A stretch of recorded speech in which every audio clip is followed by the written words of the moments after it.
Mama rašo laišką sūnui, zonoj sėdi, rašo laišką. Gauna sūnus skaito. Labas sūnelį, žinok, kaip mes blogai gyvenam. Sveikata suprastėjo, pinigų mažai, vargstam, laukai nekastinė, suarti, nėra kam sveikatos ir tėvas nebeturi. Jas galim net bulvių pasisodyti daržovių.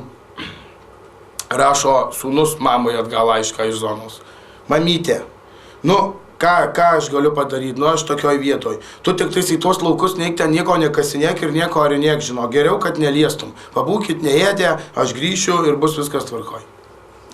Vėl mama sūnui rašo atgal, į zoną laišką gauna sūnus skaito. Nesuprantu, sūnelį, atvažiavo daug policijos, išarė laukus, iškasinėjo, karočiui nieko nesakė ir išvažiavo. Sūnus atgal mamai rašo iš zonos laišką. Mama, kuo galėjau, tuo padėjau, pasisėsit bulbės patys.